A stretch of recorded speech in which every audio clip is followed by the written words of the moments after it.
I am 47, and the person staring back at me in the mirror is a stranger, a volatile, perpetually furious one. I thought I was balanced, but when I opened the security feed and watched my husband embracing another woman on our sofa, something essential shattered. Now, I am consumed by a destructive physical rage I cannot control, terrified of the things I might say or do next. I desperately need to understand the source of this seismic shift and regain my sanity before the anger destroys my home and my job.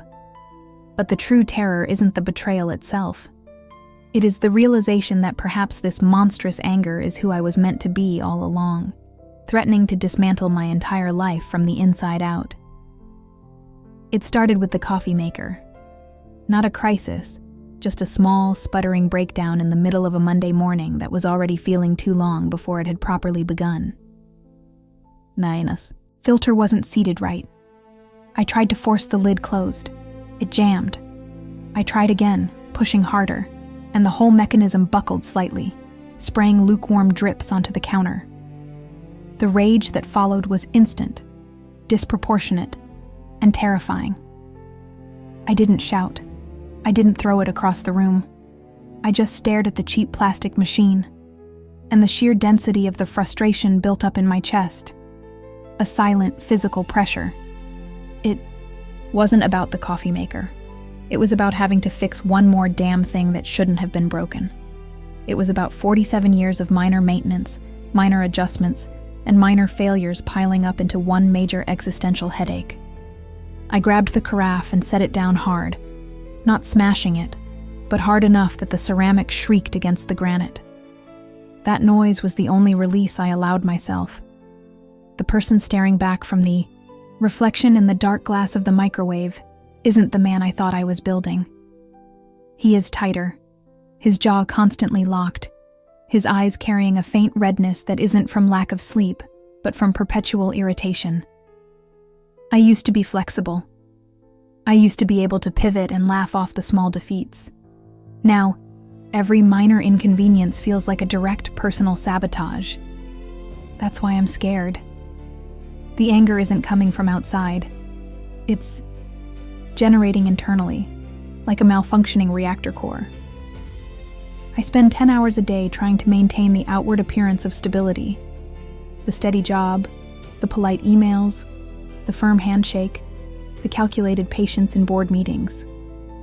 And then I come home, and the smallest trigger, the kid leaving the cereal bowl out, the neighbor's dog barking too loud, or the sheer volume of unsolicited advice on social media, sends a spike of pure venom through me. I recognize the feeling now. It's the exhaustion of performing a role that stopped rewarding me years ago.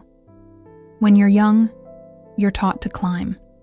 You push, you strive, you take the hits because the view from the top is supposed to be worth it. What nobody tells you is that when you reach this plateau, this middle ground of mortgage, mid-level management, and mandatory family responsibilities, the climbing stops, and the endless, monotonous job of maintenance begins. I'm not building anymore. I'm just trying to keep the structure from collapsing. I'm running in place, spending down my energy just to stay exactly where I am. And that realization, that this crushing repetition is the reality of the adult success they sold us, is what generates the anger. If this is the view, why the hell did I climb? My wife, Sarah, has adapted. She navigates the house around my moods like a ship, avoiding reefs. We don't have loud, dramatic fights. We have something worse. Loaded silences. She knows not to ask me about work immediately.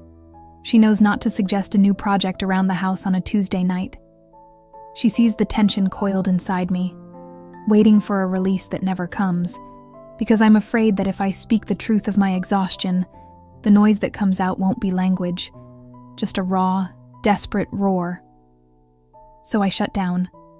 I retreat to the garage or stare blankly at the TV, becoming a cold, heavy object in the house.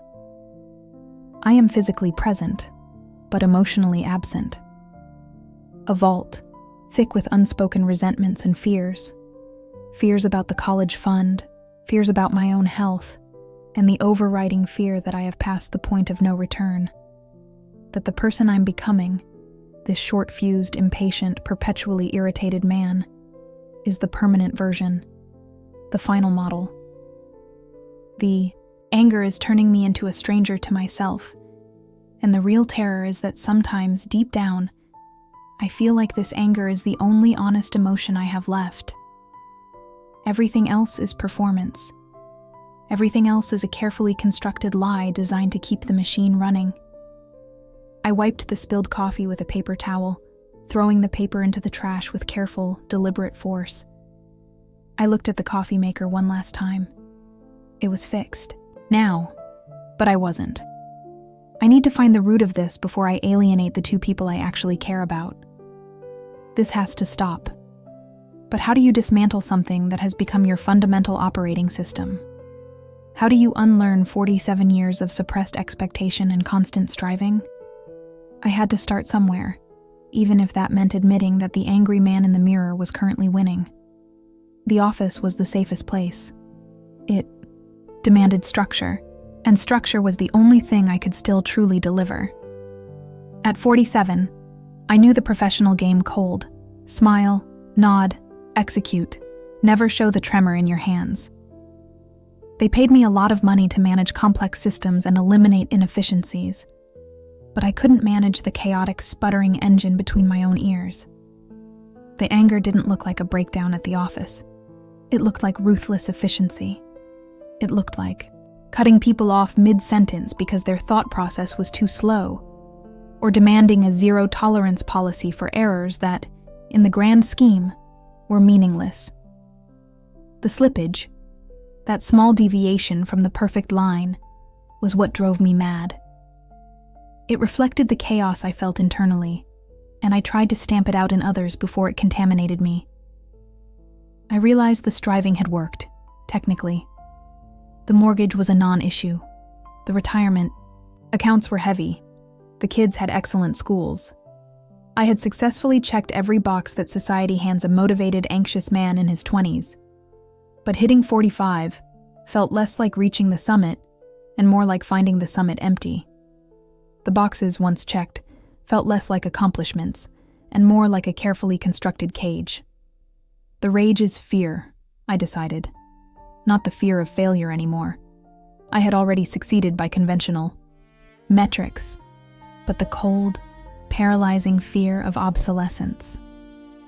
Fear that I spent all the fuel getting to a destination I didn't actually want.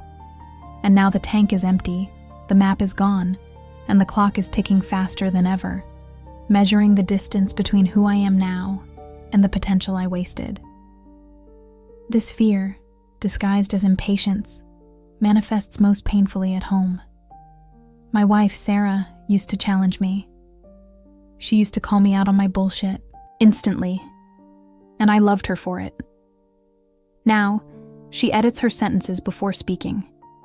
It's a constant, careful process of internal spell checking, deleting any word that might require an emotional response from me or disrupt the manufactured domestic peace. She has retreated into functional partnership, bills, logistics, maintenance schedules. We are excellent co-CEOs of the household corporation.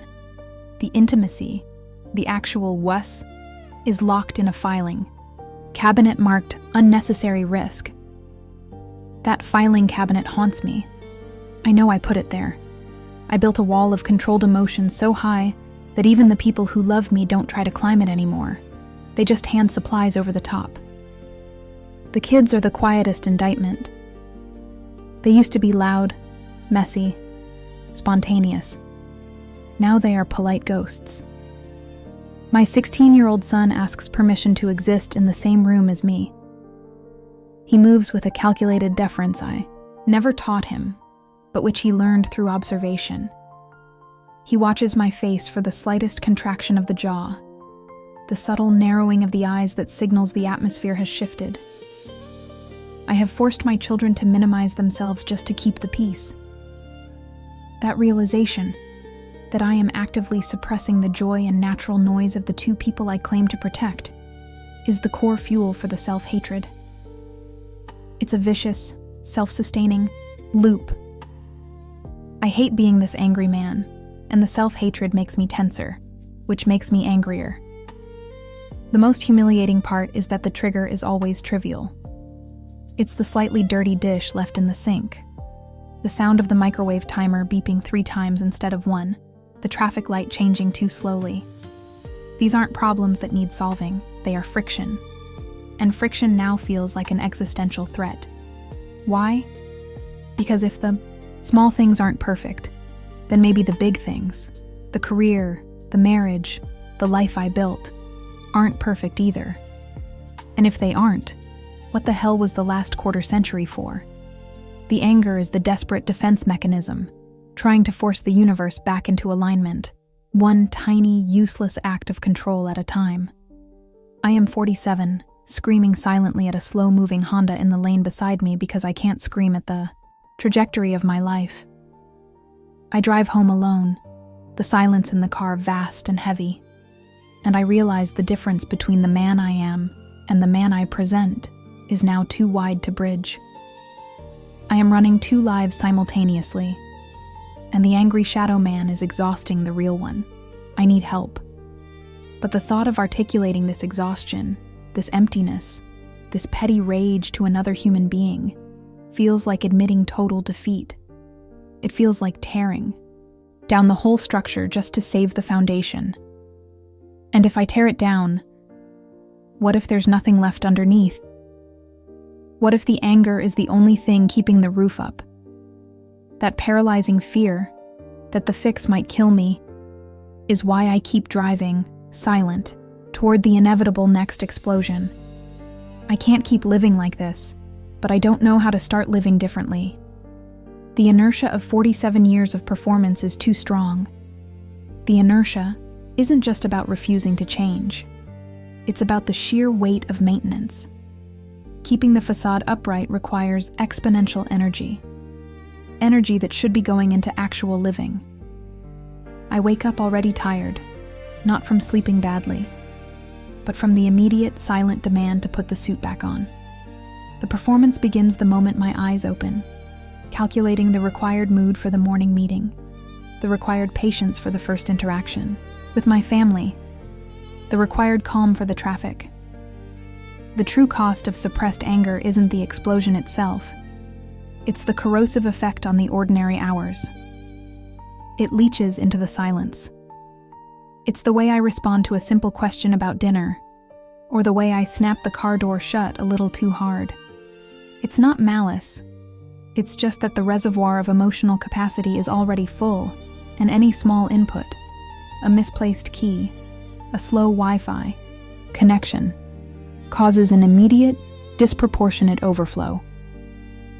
I've become allergic to inconvenience, because inconvenience demands more performance energy I simply don't have available. When I look at the CV, 47 years of steady advancement stare back at me. The house, the titles, the expected achievements, they were supposed to grant me peace, security, and the right to finally relax. Instead, they just built a bigger stage for the performance. The anger is the screaming, guttural recognition that I solved the wrong problem 20 years ago. I optimized for visibility and financial security, not for joy or authenticity. I built the structure perfectly, but I never checked if I actually wanted to live inside the architecture I designed. Now, when I catch my reflection in the dark glass of the office window, I don't see the person who built this. I see the hostage forced to live inside it. The daily choice is simple. Stay quiet and maintain the lie, or speak the truth and risk chaos. I know exactly what I need to say. I am not okay. I don't know who I am anymore, and I am terrified. But the words feel too heavy. If I say them, the whole machine stops. The family depends on the income. The social structure depends on my perceived stability. The team depends on my leadership. I cannot be weak. This belief that my fundamental role is to be the immovable object, the steady hand, is the deepest trap of middle age. You spend 2 decades earning the right to be relied upon, only to realize that reliability means you can never break down, You exchange vulnerability for stability, and then stability becomes the cage. And so I keep silent, swallowing the frustration whole, where it ferments into that cold, clean, almost impersonal anger. It's not rage directed at a person. It's fury aimed at the unfair mathematical equation of existence itself. It is quiet frustration, the kind that settles deep in the bones and hardens into resignation. I try to find relief.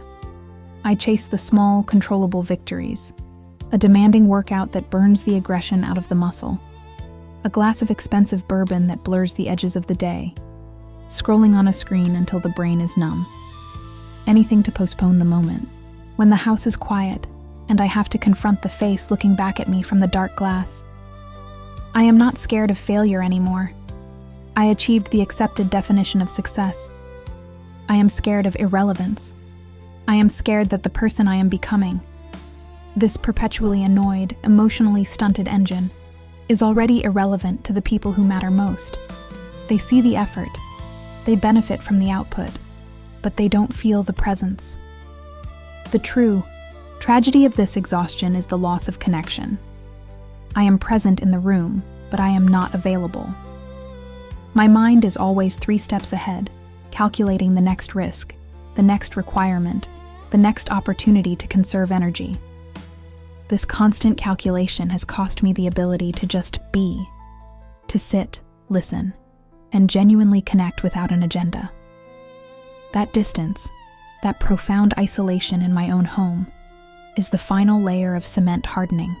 Around the scared child I am trying desperately to hide.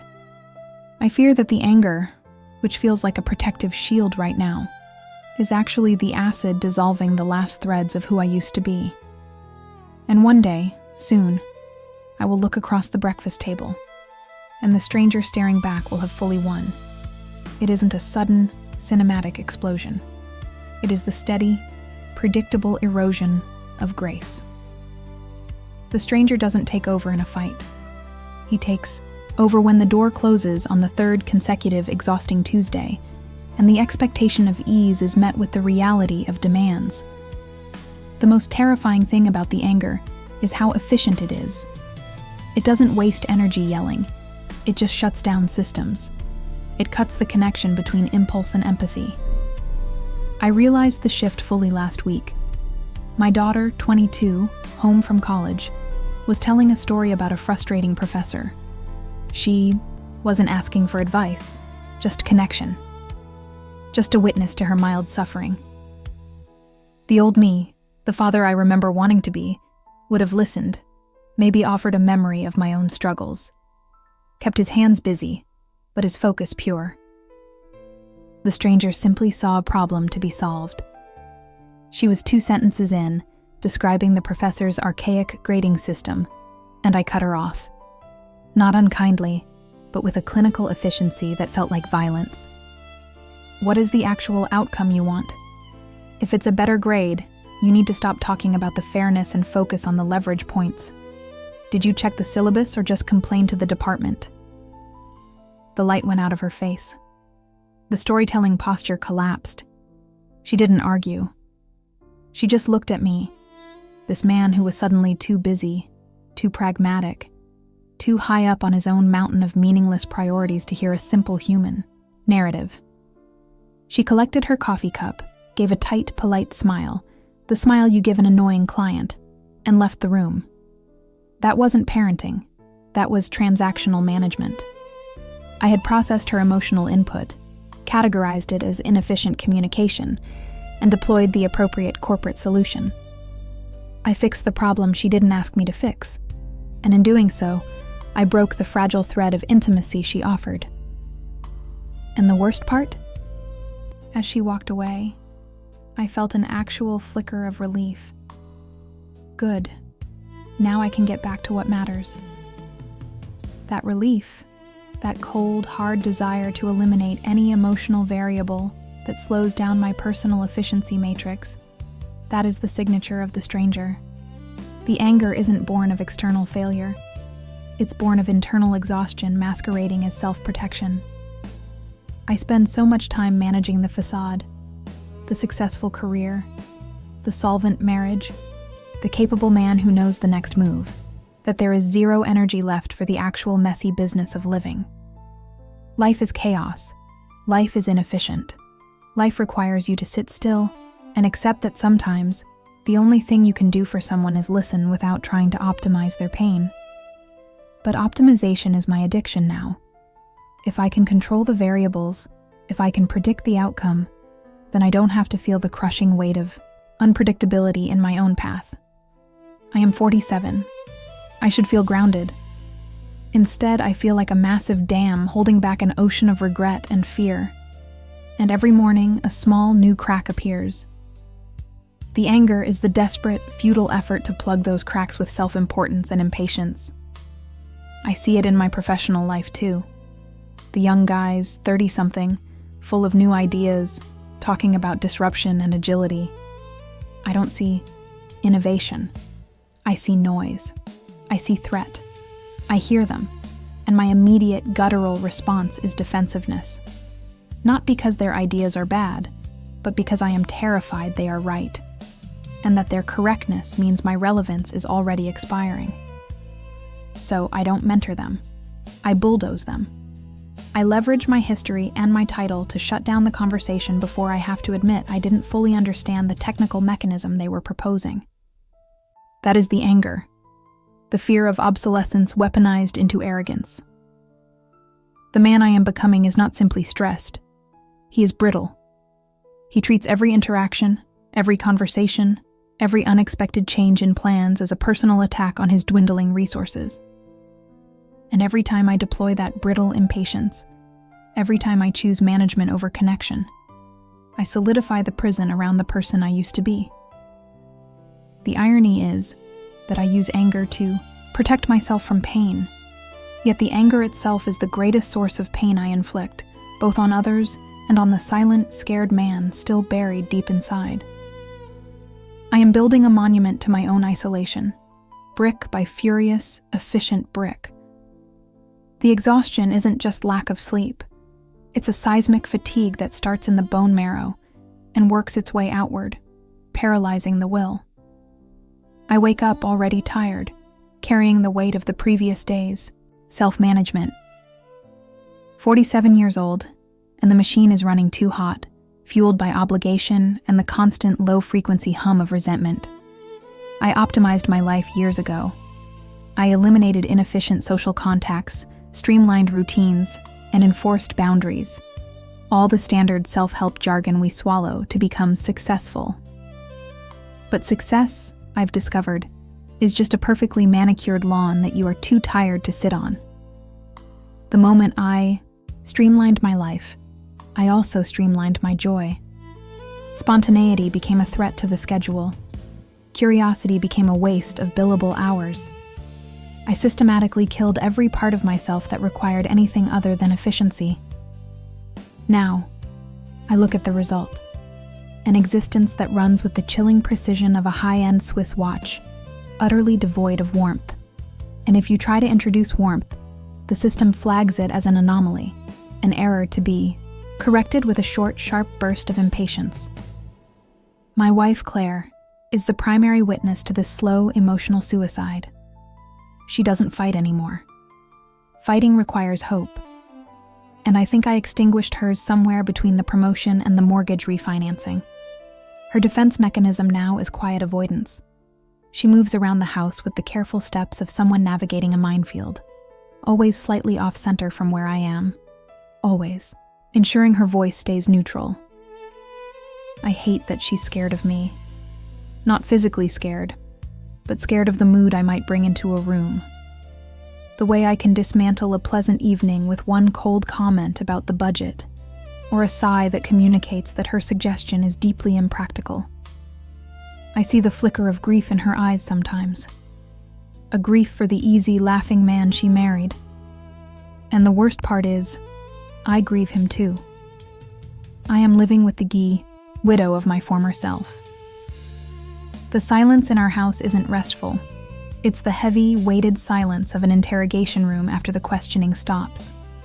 We communicate through logistics. Did you pay the insurance? What time is the dentist?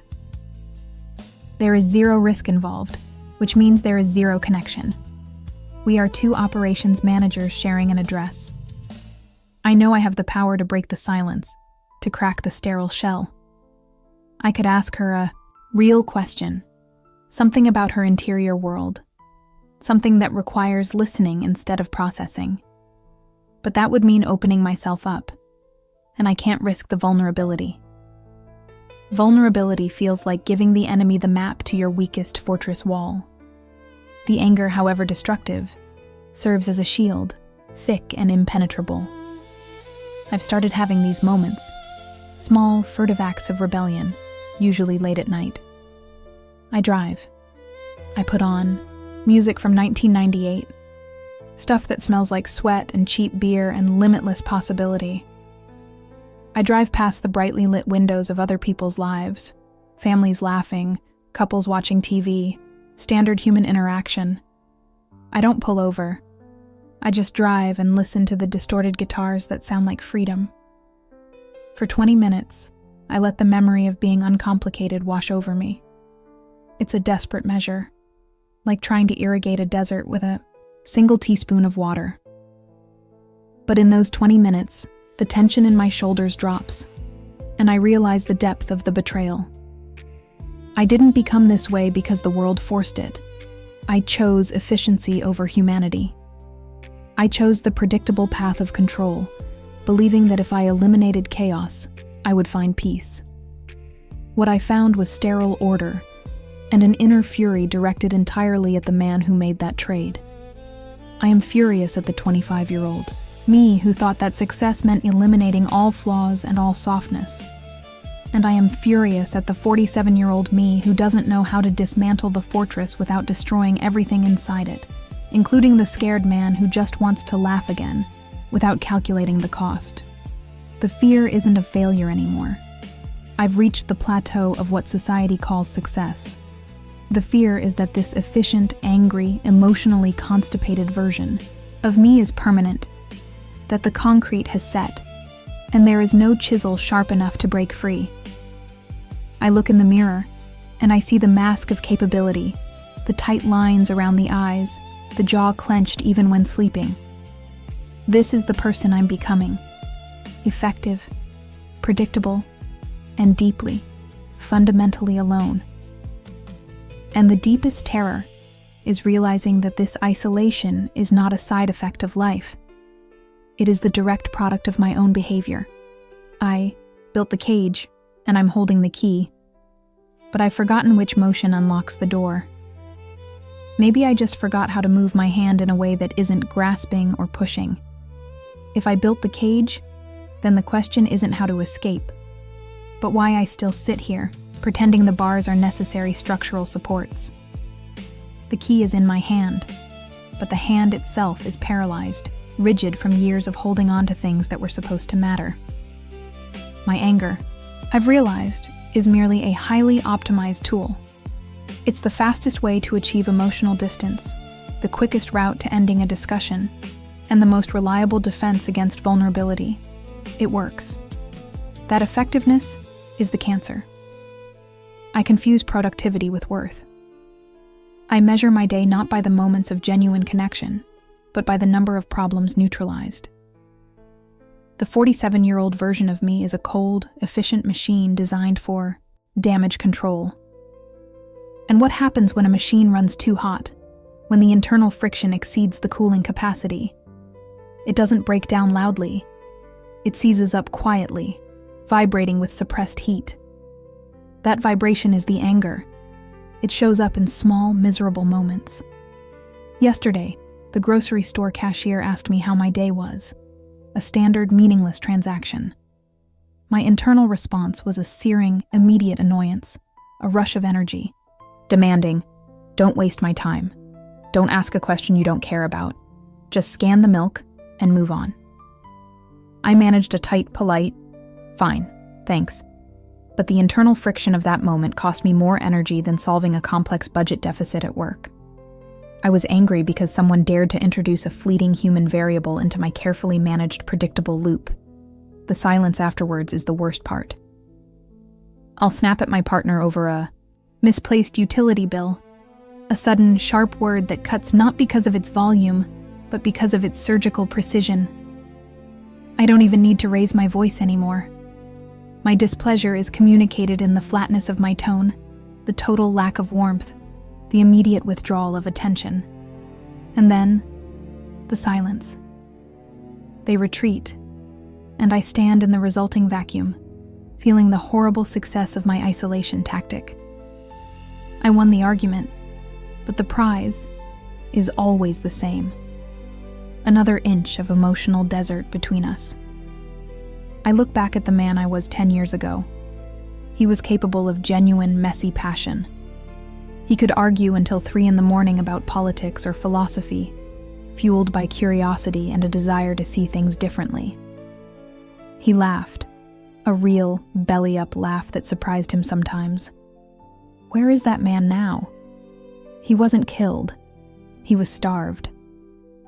I stopped feeding the parts of me that required effort without immediate, quantifiable return. Joy requires effort. Patience requires effort. Vulnerability requires monumental effort. It was easier to substitute efficiency for everything else. And now I confuse the absence of conflict with peace. I've achieved a kind of sterile environment in my life, free of challenging emotions or unpredictable demands. But sterile environments don't support life. They support only the things that thrive on decay and silence. The fear, the profound terror, isn't just about the anger. It's the creeping suspicion that I might prefer this rigid structure. The anger is painful, yes, but it is also a powerful border wall. It keeps the chaos out, and more importantly, it keeps expectation out. If I am perpetually irritated, people stop expecting warmth, patience, or deep engagement. They lower their standards for me, and I can manage those lowered expectations. To choose to change means tearing down that wall. It means becoming vulnerable again, opening myself up to the possibility of being disappointed by others, or worse, disappointing myself when I inevitably fail the first attempts at grace. The old me, the passionate one, felt real pain, but he also felt real joy. The current me feels a manageable, dull ache, punctuated by controlled explosions of frustration. This dull ache is predictable, it's safe, and that safety is exhausting. The weight of maintaining this controlled facade is heavier than any professional stressor. I am tired not from working, but from the relentless internal monitoring required to ensure that the rage, which simmers just below the surface, never erupts in a way that truly compromises the efficiency I prize so highly. I know the key is in my hand. I know the lock mechanism. But I have forgotten the simple human motion required to turn it. A motion that requires faith, not force. And right now, faith feels like the most reckless thing I could possibly attempt. I just want to sit down and rest, even if the resting place is this self-built cage. The thought of summoning the energy for fundamental reconstruction feels like asking a dying man to run a marathon. The energy required for fundamental reconstruction is gone. It was, spent years ago, fueling the very engine that now keeps me running in place, exhausting me, and generating this constant, low-frequency hum of pure resentment. I look at the key in my hand, the key of faith, of vulnerability, of letting things be less than perfect. And it feels heavy, useless. It's not that I can't turn it. It's that the entire structure I built was designed to make that motion impossible. To use faith now would mean admitting the last 20 years of forced efficiency were based on a flawed premise. It would mean tearing down the walls I erected specifically to keep the world, and more importantly, my own messy, unpredictable self, safely outside the operating parameters. The anger is the guard dog I hired, and now I'm afraid of the dog itself. It barks loudest when the system glitches, when inefficiency creeps in, when someone, or I, dares to be human. It's not an anger, aimed at the outside world anymore. It's an incessant, low-grade civil war raging inside my own skull. A battle between the disciplined automaton I needed to become to succeed, and the tired, aching human being who just wants to put his head down on the desk and confess that he doesn't know the answers anymore. What scares me about the person I am becoming is the hardening, the slow petrification of empathy. It's not that I don't care. It's that caring requires input, time, and emotional processing power that I have rerouted entirely to maintaining control. When my wife cries, or my kid struggles with something minor, my first reaction is annoyance. Not because I am a monster, but because their emotional leakage threatens the integrity of my highly contained mental environment. Their pain is an unexpected maintenance cost, and my operating system is programmed to eliminate unnecessary costs immediately. That's the scary person. The one who treats human connection as a calculation and emotional needs as a burden. 47 years old, and I'm afraid to be soft.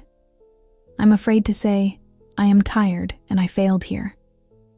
Because in the narrative I wrote for myself, the narrative that earned the promotions, the house, the respect, tiredness is a moral failing, and failure is terminal.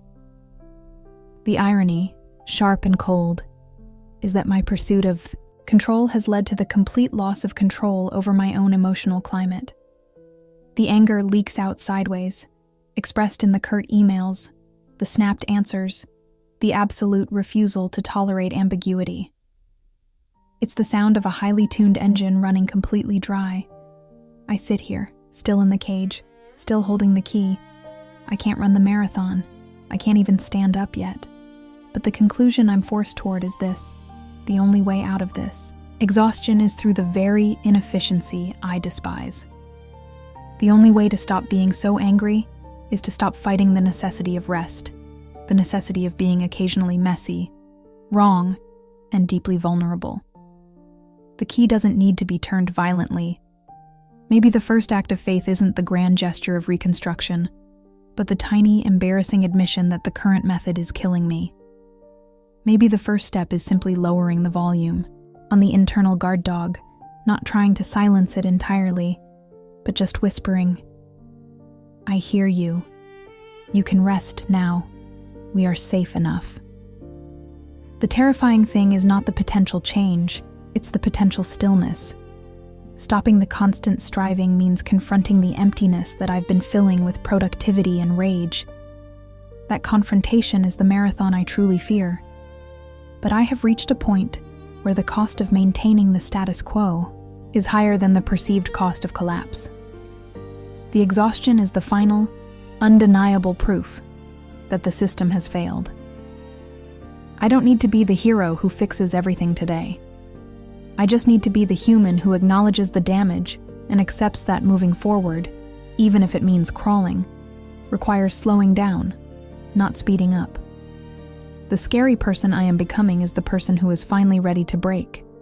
And maybe, just maybe, that necessary breaking is the only way to allow the 47-year-old man, hidden beneath layers of armor and efficiency reports, to finally breathe. I put the key down on the table beside me. I don't turn it. I just stop gripping it. And for the first time in years, the quiet is deafening. I will sit in this silence, in this cage, until the exhaustion lifts enough for me to decide if I want to use the key, or if I want to simply leave the door unlocked. It is a terrifying, fragile peace, but it is peace.